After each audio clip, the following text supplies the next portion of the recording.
So you can't jail free speech, okay? You can try. And these guys are not learning. So according to them, right? Now I see part of all the nonsense they put together. We'll read them, okay? So here, I think let's see this first.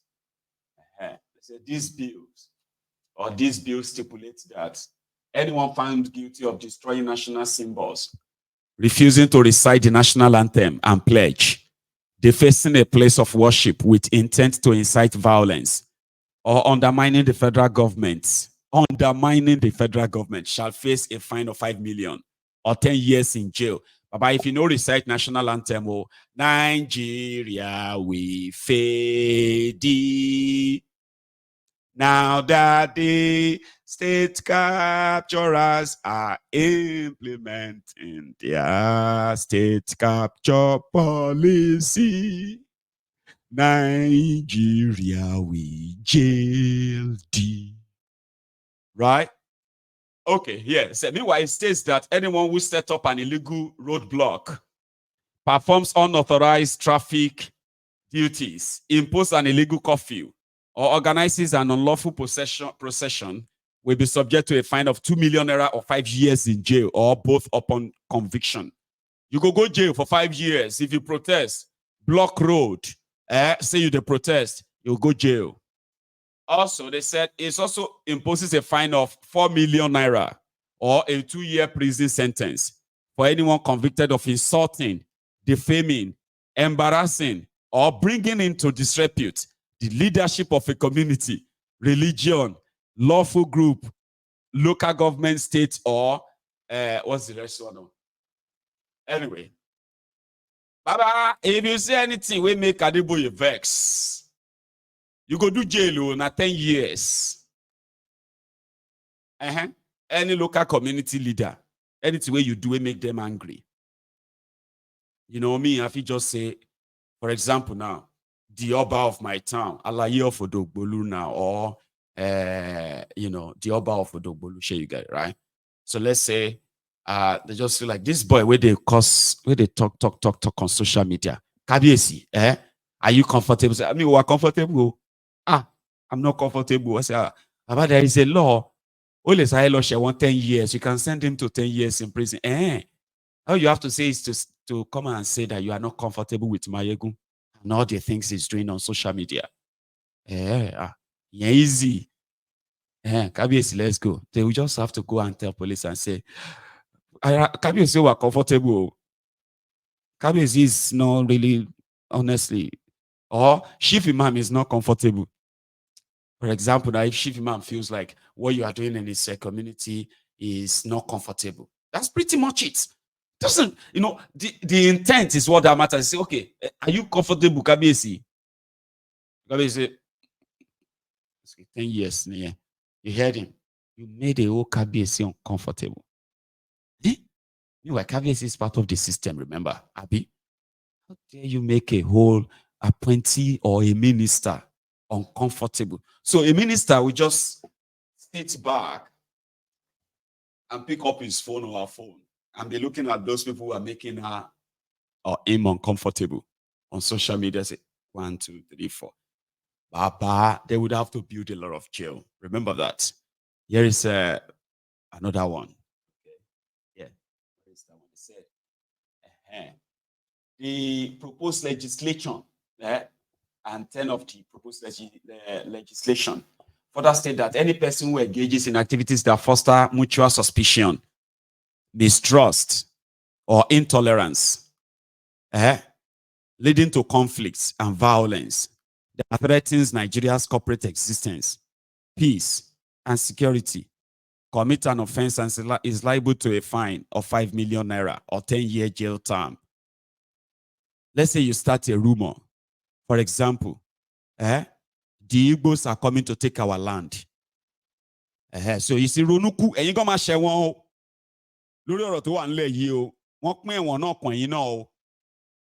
Sorry if you don't understand Yoruba.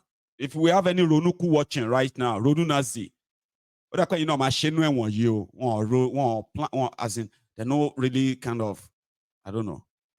Because if you say Igbo must go, for example, I want 10 years, or you say, Yoruba must go. Now it's the same thing, Abi. I don't know. I think so. Well, let's see. Say a person who forcefully takes over any place of worship, town hall, school, premises, public. What is this? Now only the Boko Haram they do this one now. Now Fulani terrorists they do anyway. Say anyone that takes private place, arena, or a similar place through duress, undue influence, subterfuge, or other similar activities, commit an offense and is liable on conviction to a fine of 5 million or imprisonment of 10 years. Now them they force people out of their homes. Abi, they are the ones who have rendered people homeless, and then they are now refugees in their own country. Yeah. Okay. That one is not true, right? Like they are not going to jail them. Do you think they're going to jail them now? Eh? No, it's just an extra to make it look like no be only you that they target. Wait for it. A person who professes loyalty, pledges, or agrees to belong to an organization that disregards the sovereignty of Nigeria, you hear? Commit an offense and is liable on conviction to a fine of 3 million or imprisonment for the term of 4 years. Okay. Now, all of you, we talk say you are Biafrans.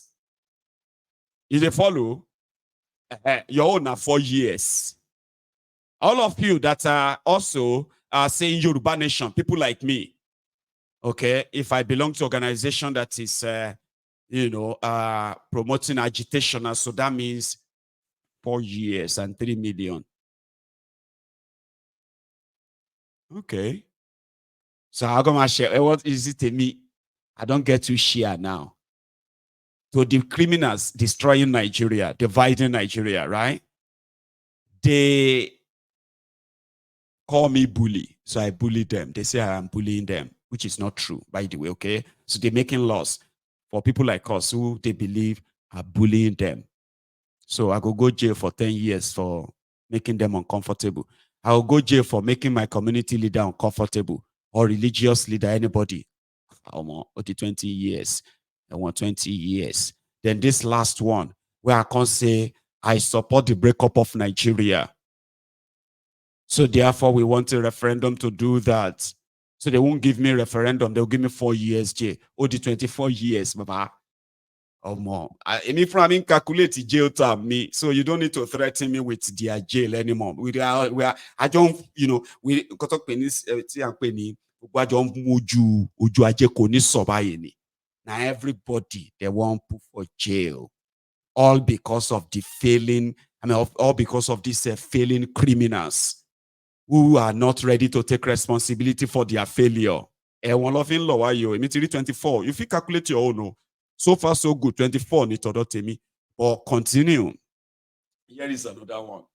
They now said a person who receives financial or political support from a foreign organization, group, or country that is not compatible with the interest, development, security, and progress of Nigeria commit an offense and is liable on conviction to a fine of 15 million naira or imprisonment for a term of 20 years. So let's say, the last time that we raised money to support the victims of the state persecution of Boko Haram's government, Igboho and Co., right? That action of ours, all of you were donated, and even me, we collected the donation and distributed it. About 20 years in here. Should we pay 44, 44 years. Okay. 44 years that you donate money towards any group that she shall get, Abby. But you're not, you go, Baba. You know, see these criminals. Now, them, they build their own jail term. Like, how many years then go end up in jail when this sole establishment collapse? That's the way I'm seeing it about, because people will kill over 80,000 people, and they are still killing. displaced over 10 million people. Women, children. They don't even say they go give them 10 years jail. Once they put their hand on the Quran and say, I lied to lie, I'm not going to do them again. They say he has repented. His sins are forgiven. Well, look at me. I don't see 44. We'll finish them. They say sections 12, 13, 14, 15, 17, and 20 of the bill stipulates that any individual, group, or organization involved in activities that undermine national security, disrupt community harmony, disturb peaceful coexistence, or impede law and order will be deemed to have committed an offense upon conviction. The penalty is a fine of 3 million or imprisonment of 5 years or both. Okay, a bill further reads, a person, group, or organization that persistently disregards, disobeys, or disrespects constituted authority, rules, regulations, order, or contravenes the law willfully, commits an offense and is liable on conviction to 3 years imprisonment at first instance and 7 years for a subsequent offense. Here, ladies and gentlemen, Nigeria is divided today because of these Olori Buruku politicians and their ethnic, tribal, and religious sort of a divisive politics. Okay? Then they go back to make laws in their mind that they are all above. Here was Oshiomole just yesterday. I mean, referring that somebody who is from Edo State running to be a governor, but because he doesn't speak the language, therefore is not qualified to represent them. Sort of language that politicians push to say you are not the full-blooded son of the soil. These are not manufactured by people. These are the tools that criminal APC, Egbekegbe, have come to institutionalize, divisive, and all that. But they are inciting people. But they are above the law, their own law. They go carry one Ose Aneni. Aneni is our late father. May his soul continue to rest in peace. But they brought one of his children. And he said his mother is Igbo. He is from Uromi. Is it not the title to contest? He didn't know the difference between eligibility to contest an election and being electable. You are eligible bachelor, but you can't get wife to marry. Eligibility is different. And in the case of this boy, Ose, he contested for primaries in Uromi, where our late Chief Anthony Aneni of blessed memory, his own father, the people of Uromi refused him because he cannot communicate with them. They rejected him. They dumped him. And he says he's the director of strategy. You are director of strategy. You could not strategize for yourself. Haba, come on. You get that? Oh, his mother is Igbo. His father is from Uromi. But you cannot communicate with them and you want to represent them. Then they will now jump and blame another people of spreading divisive, tribal, or other people being tribal. It is APC way. That's how they talk. That's how they deal with people. It is about looking at you through their tribal, ethnic lenses. They incite the people, divide the people, and then they go about and blame you for what they are doing.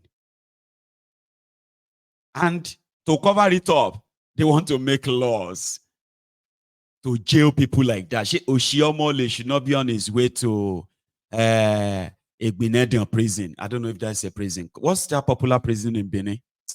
The one that looks like a Kirikiri or Kuje. You know, they are popular like that. She you get Osuleja. He should be on his way to one of them, and everybody agreeing with him in that gathering, because that's what they do. This is how tribalism become institutionalized in Nigeria. Politicians are the ones, they will push it in the name of campaign, in the name of politics. When they gain power, they also treat people that way too. You Romi people, no vote for me. Ojo people, they no support me. Now so you people, Ojo people, they do. Una know they support Benin. Una know they support Egypt, that kind of thing. And you begin to say, oh, not true.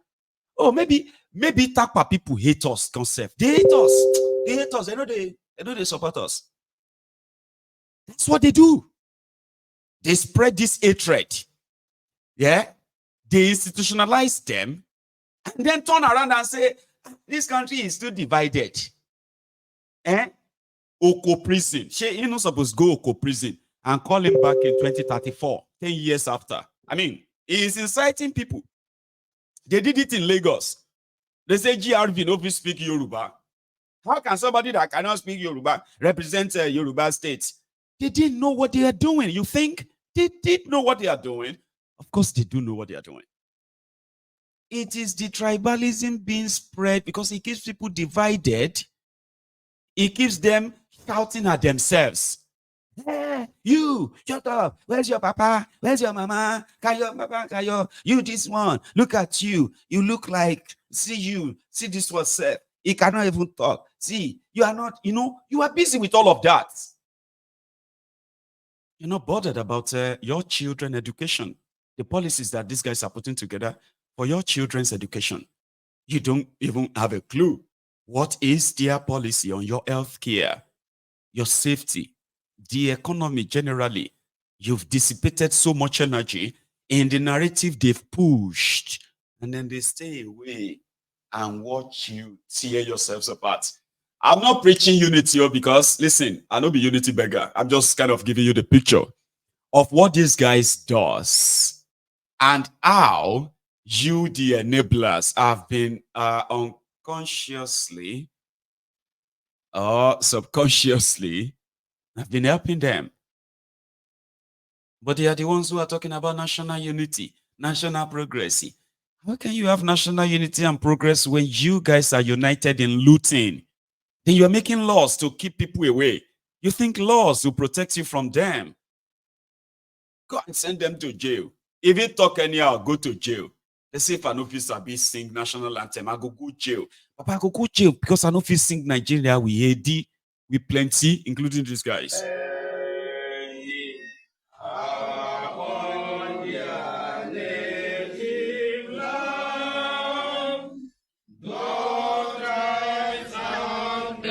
Hello.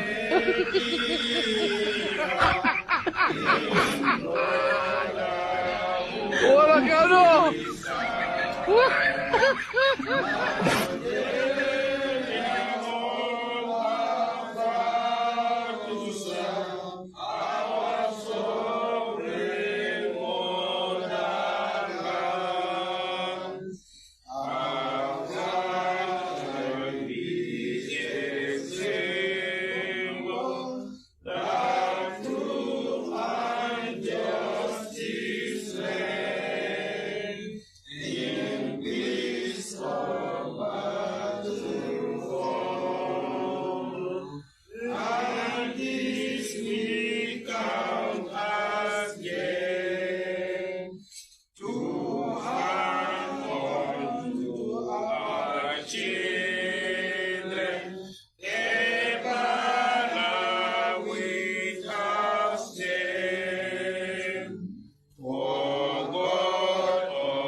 that wasn't a funeral. That was the Nigeria Nigeria's new old anthem. Don't ask me to explain. Just, okay? And because of that thing, now 10 years, I decided not to sing it, which I would never sing it, except for fun like this. Because listen, how many of you can tell me you heard all that? Those are Nigerian police officers, by the way. That tells you all you need to know, okay? Nigeria police officers will go arrest me. I won't take no say, I don't know the anthem. If I stay there, I say, Nigeria, we hate and our children oppressed. So, some person oppress our unity, I beg. Nigeria, we hate it to come and Shey that policeman go arrest me. Those ones, and they say you are singing rubbish. Even call you no sabian. So we plenty we go jail.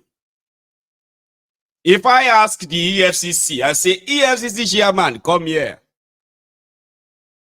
It's been about 3 months now, Alaye. You told us that if you do not see Yeye Bello go to jail, you will resign. Now, that is going to be called cyberbullying. I'm beside they bully the chairman of EFCC. Why are you asking that kind of question? Somebody who asks this, once the appeal passed, after this program, she could just tell her family, I'll see you in 2034. And they go jail quick for 10 years. As Yaya Bello is concerned, he remains wanted. And until we are able to bring him to justice, he will remain in that status. It is not that the EFCC is not as if it's somewhere and you cannot. No. You know, it's a standard practice across the world. There are suspects that will evade arrest. There are suspects that will go underground. There are suspects that will just make themselves, unreachable by enemies. Okay. So the last resort I'm so sorry, Mr. Iwa. Let me come back again. Does the EFCC not know the whereabouts of Yahya Bello? Do you not know where he is? Or are you unable to arrest him? Is he being protected? What exactly is the case? Because Nigerians are curious. I just told you now. He's been declared wanted. Okay. And that very fact answers whatever question that you may have. As long as we have not arrested him, he remains wanted. I will not tell you what is being done to ensure that he's brought to justice. So let's just wait. So when you say he's wanted, it means that you're looking for him. He needs to come and answer to the EFCC. But if you were able to get a Rochas Okorocha from his house, why can't you go get him? I just said it that Yaya Bello remains wanted. You see, let me tell you, we as nuisance lele. Once somebody starts saying, you see, let me tell you something. You see, let me tell you, over parofweni. But that's why you are talking. Just say it. Let me tell you. I'm not holding you. Say it. Is it that you don't know where he is? Or you just can't go and get him? Or which one? He's been declared wanted. That is the standard practice worldwide. As if to say they are talking to idiots. And once you say, Alaye, you the mad, you the EFCC. I say, hell yeah, arrest him. We know that this is your question before. It's not because you wanted to see Yaya Bello arrested. It's just because you wanted to insult us. How dare you insult the chairman of EFCC? Talking about fooling. Remember when the Ronukus, when they were begging the South Africans, the xenophobic South Africans, that the people that they should focus on should be the Igbos and leave the Yorubas out of it. Now, there is something in South Africa called Dudula. Dudula, or I don't know how they pronounce it. It's spelled as a Dudula movement. Baba, you see these guys, they are those who they are like South Africans in the poorest part of our South Africa, because normal, right? The black South Africans are considered to be the poorest Africans. Unfortunately, their white economy covered the top. Okay, but yes, you remember when the Ronukus were telling the South Africans that on this Shidimas issue, that they should focus on Igbos. The Igbos are the ones doing this; they are the ones doing that, right? Now, you see, in South Africa, right? Like I said, they have this Dudula movement. This is like a vigilante group where all these South Africans come together, okay? And they form a vigilante that goes after foreigners, not just Nigerians, okay? Foreigners generally, whether it is Pakistanis, Indians, and all of them, just go after them. And according to them, they blame foreigners, okay, for, as usual. They blame some Africans for